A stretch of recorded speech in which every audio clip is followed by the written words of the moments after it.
YouTube, welcome back to Sit a Spell. Thanks for stopping in. Sorry it's been a while to upload a video. Today is Easter. Happy Easter to everyone out there. God bless. As you read the title of the video, it's just a small little safety slash preparedness pack that we put together when we travel. It's not an end-all be-all. You modify it as needed. Of course, if you're flying, this is specifically for car travel. So my family and I, we went on a trip. We visited some family in other states, and we made our way back. But I wanted to be prepared, and this is not, like I said, again, this is not all inclusive. This is not the way you specifically have to do it, but this is just an example. So I have my bag here. We'll go through it real quick. Just a little backpack. And let's go through it. Alright. In the event that we need power, I have a little doodad. It's a little 12-volt DC port without alligator clips. You can hook it to a car battery if needed. In the event that the vehicle does not have it, or your vehicle breaks down, no power. Just one of those things. Zombie apocalypse. Communication. If we had to abandon the vehicle and or the vehicle was running but it was unable to move and I had to go for help, both my wife and I, my kid, we have these walkie-talkies. It has multi-channels, has FM, has weather band. These are invaluable. Keep in contact. Short distances. Line of sight, something like 12 miles.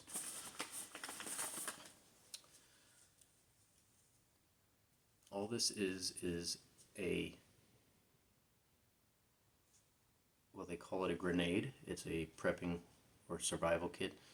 It's from RockyS2V.com, and what it is it's 550 cord wrapped up in a grenade shaped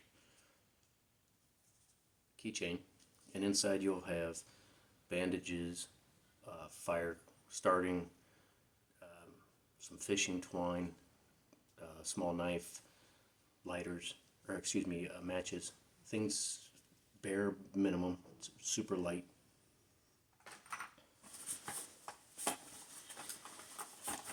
Of course, a lighter or two, fire starting, and a little AM/FM radio. Nothing fancy, old school. It does weather radio as well as AM/FM. In case you need to keep up on the news. A small little pocket knife. It's got the scissors and the this and the that. All the different little doodads, the attachments, blades, can openers, corkscrew, another knife. This one is unique. It is a fork. It's a spoon, can opener, and knife. Just unique. In the event we need it, another lighter. A little multi-tool. It's got little pliers, little screwdrivers built in for the small jobs. And of course, a compass. Your GPS will not always be there, but learn how to use a compass. I may do a video on the proper usage of a compass.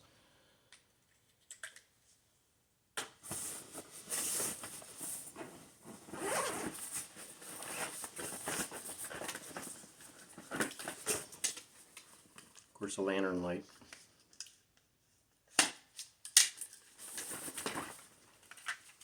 Flashlight. Multiple flashlights. Flashlight. And before we left, I made sure to take all of our battery packs. Make sure they're fully charged. USB, we can charge our phones.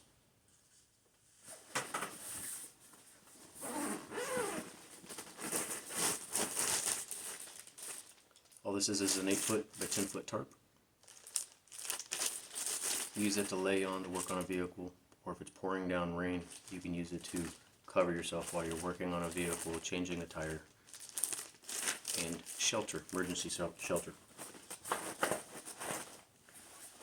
Of course, just a rag to wipe your hands off with. Another battery pack. Another battery pack. Twine. You can get this at the dollar store or any box store. You can use this in conjunction with your tarp. Make a speedy shelter. And of course we brought enough ponchos. Clear ponchos. In the event we had to travel on foot and it was raining. Insect repellent. Again, the same reason. Break down, we have to travel.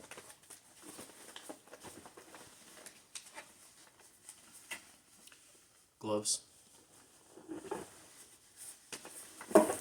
And what I have here is an old mayonnaise jar, and inside is just a simple do-it-yourself survival kit. It's got fire-making material. It's got lighters. It has matches.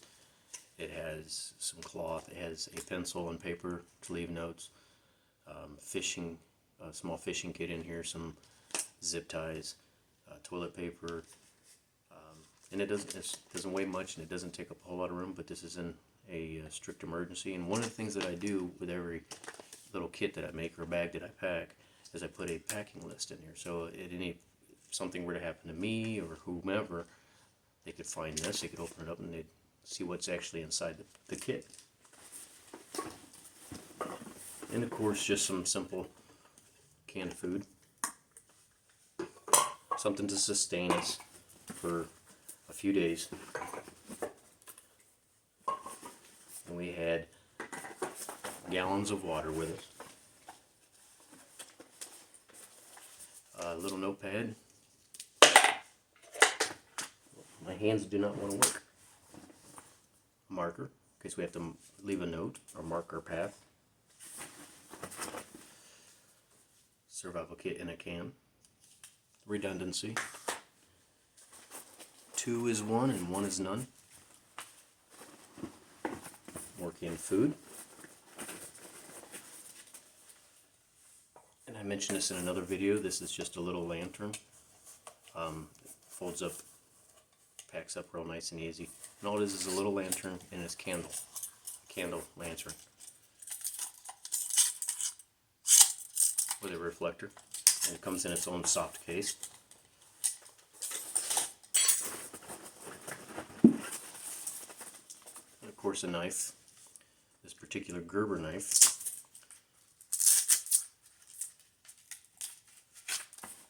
So you can use it to hammer. It has a spot, a raw steel spot where you can strike the fire starter, and this comes with a ferrocerium rod, so you can start fires with it. And it also has, on the back side of this, has a sharpening stone built into it, so you can keep your knife sharp.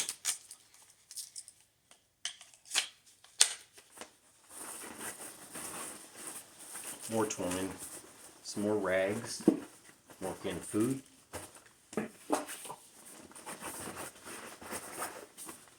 Scissors. These scissors are awesome.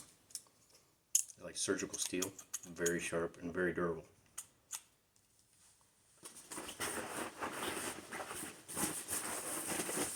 And so there's a lot of redundancy here. It's a compass built into a lighter. Little gimmick, but the compass works.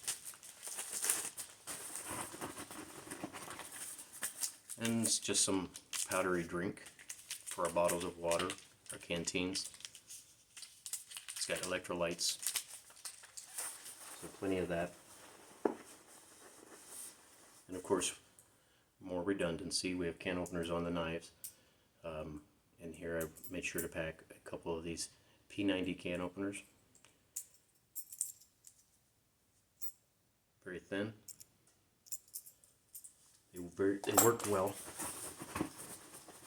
And of course some plastic silverware knives, as well as self-defense tool. But I won't be bringing that out on the video. But all that fits nice and neat in here.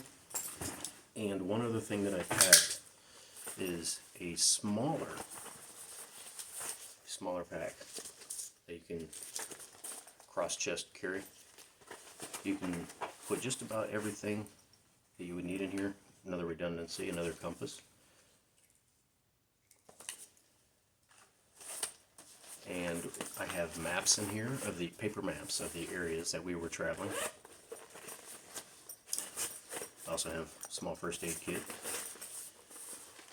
When we left, we had 3 first aid kits with us. You just never know what's going to happen. If not for us, maybe for somebody else. But if for some reason we had to abandon our big pack, or if we had to separate, we could divvy everything up, and one of us could have the smaller pack. But that's it in a nutshell. We made sure we had extra water, we had all the fluids that the vehicle requires, we had spare tires present and accounted for and aired up. I prefer a small floor jack versus that scissor jack that the company provides with the vehicles. A 4-way to take the lug nuts off. And of course, one of the things that we did is we told the family members that we were going to visit our route, when we were leaving, and where we were at as we traveled. So if anything were to happen, they would have the last known location of me and my family. And that's just to go visit. Of course, that's by car. Again, like I mentioned, we brought self-defense tools. So obviously you won't be able to do that with an airline unless you check your self-defense tools. Of course, follow all state laws concerning your self-defense tools. But just a short, quick video. I'm sorry it's been so long. Got a lot of projects going on around here. We are doing a lot of videoing, and we'll be uploading more and more content. But with the holidays and everything that's been going on, it's just been pretty tough. But again, happy Easter, God bless, and thanks for sitting a spell. And be sure to like, subscribe, thumbs up, thumbs down. Leave a comment what you would do, what works for your family. Maybe it'll help somebody, one of the other viewers. So again, God bless and happy Easter.